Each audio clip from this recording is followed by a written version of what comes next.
대한민국, 왜 범죄 혐의자에게 희망을 거는가? 무너지는 도덕성과 정치 팬덤의 역설. 대한민국의 도덕성과 법치주의는 지금 심각한 시험대에 올라 있습니다.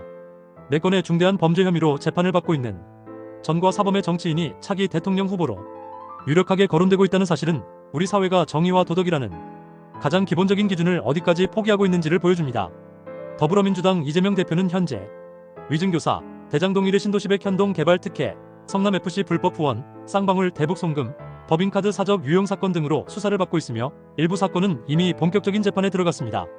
이재명 대표는 과거 검사 사칭 사건을 비롯해 총 사건의 유죄 전력을 가진 인물입니다.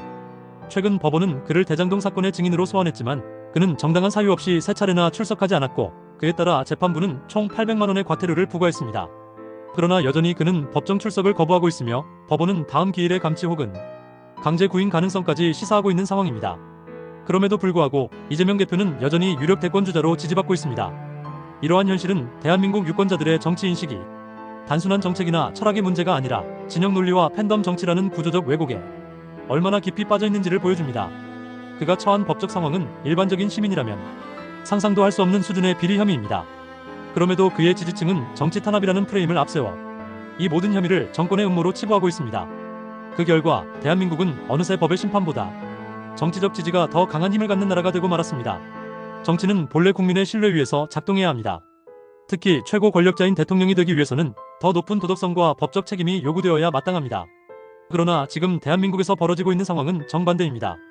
형사 피고인 신분의 야당 대표가 조기 대선을 염두에 두고 사실상 정치적 로드맵을 설계하고 있다는 현실은 심각한 도덕적 붕괴를 의미합니다.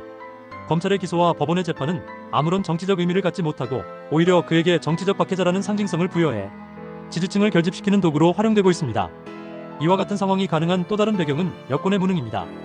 윤석열 정부와 국민의힘은 정권을 잡은 이후 민생과 경제, 공정한 인사 문제에서 유권자들에게 실망을 안겨주었습니다. 특히 김건희 여사와 관련된 각종 의혹들을 명확하게 정리하거나 국민 앞에 해명하지 못한 점은 도덕성의 우위를 주장해야 할 보수 진영의 치명적 약점이 되었습니다. 정치적 무능과 내부 분열은 비리 혐의로 얼룩진 야당 대표에게마저 비교 우위를 부여하는 역설을 만들었고 지금 그 결과를 우리는 목도하고 있습니다. 이제 국민들은 덜 나쁜 선택을 강요받는 상황에 놓이게 되었습니다. 현실에 대한 좌절과 분노가 때때로 더 큰 악에게 기회를 주는 정치적 왜곡으로 이어지고 있으며 이는 민주주의를 갉아먹는 위험한 징후입니다. 일부 국민들은 정권에 대한 반감으로 인해 범죄 혐의자에게까지 희망을 거는 모순된 선택을 하고 있는 것입니다. 정치 지도자의 도덕성보다 정권 심판의 정서가 앞선다면 정치는 결국 윤리적 기준을 상실하게 됩니다.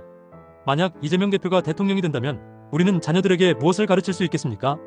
법을 지켜야 한다. 정직하게 살아야 한다. 도덕적으로 바르게 행동하라는 말이 무슨 의미를 가질 수 있겠습니까? 도리어 거짓말을 해도 법을 어겨도 정치만 잘하면 출세할 수 있다는 잘못된 교훈을 남기게 되지 않겠습니까? 공직자는 국민의 모범이어야 하며 대통령은 그 모범 중에서도 가장 높은 자리에 있어야 합니다. 그러나 지금은 대통령이 존경의 대상이 아니라 정치적 거래의 대상이 되어버린 듯한 인상을 지울 수 없습니다. 이재명 대표는 현재 총 사건의 재판에 직면해 있습니다. 각 사건마다 혐의의 중대성은 결코 가볍지 않습니다. 위례 신도시와 대장동 개발 사업을 둘러싼 특혜 의혹, 성남FC를 통한 기업 유치 과정에서의 불법성, 대북 송금이라는 외교적 사안까지 단 하나만으로도 정치적 책임을 져야 할 사안입니다. 여기에 법인카드 사적 유용 사건까지 더해지며 공적 자산을 사적으로 전용한 행위가 도지사 재임 중에 이루어졌다는 사실은 충격을 더하고 있습니다.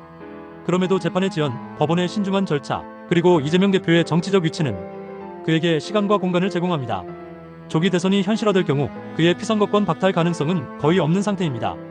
이 모든 구조는 결국 대한민국이 법의 심판보다 정치적 계산에 더 민감한 나라가 되었음을 보여줍니다.